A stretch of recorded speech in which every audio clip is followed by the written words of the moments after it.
దేశంలో స్వేచ్ఛాయుత జీవనం గడుపుతున్నామంటే అది రిపబ్లిక్ డే ఫలితమేనని, అలాంటి భారత జాతి గౌరవాన్ని కాపాడుకోవాల్సిన బాధ్యత ప్రతి పౌరుడిపై ఉందని అల్లూరి సీతారామరాజు జిల్లా ఎటపాక మండల తహసీల్దార్ కారం సుబ్బారావు అన్నారు. కాగా భారత గణతంత్ర దినోత్సవ వేడుకను పురస్కరించుకుని తహసీల్దార్ కార్యాలయంలో ఆయన జాతీయ జెండా ఎగురవేశారు. అలాగే నేటి బాలలే రేపటి పౌరులని, విద్యార్థులు ఉన్నత చదువులు చదివి భవిష్యత్తు బంగారుమయం చేసుకోవాలని రిటైర్డ్ ఎంఈఓ నీరి బాలరాజు ఉద్బోధించారు. ఇలా ఉంటే ఎన్నికల సమయంలో బిఎల్ఓలుగా ఉత్తమంగా విధులు నిర్వర్తించిన రెవెన్యూ సిబ్బందికి తహసీల్దార్ ప్రశంసా పత్రాలు అందజేశారు.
గణతంత్ర దినోత్సవం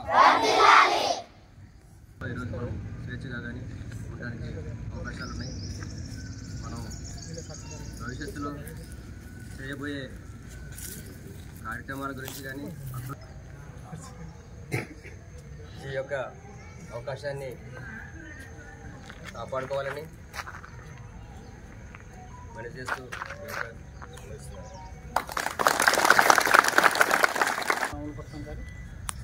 దాని ఫలితాలు మనం అనుభవిస్తున్నాం. మన దేశం ఎంతో అభివృద్ధి పథంలో ఉండడానికి ఈ యొక్క రాజ్యాంగం ఎంతో బాగుంది, అనుకూలంగా ఉంది. కాబట్టి మీ అందరూ కూడా చదువుకొని బాగా మంచి వీళ్ళు బిఏలోగా డ్యూటీలు చేశారు. ఆ డ్యూటీలో మంచి పర్ఫార్మెన్స్ ఇచ్చినందుకు గాను ఎంకరేజ్ చేస్తూ ఒక బిఏలోగా అంటే ఫస్ట్ బిఏలోగా ఒక సర్టిఫికెట్ ఇవ్వడం జరుగుతుంది.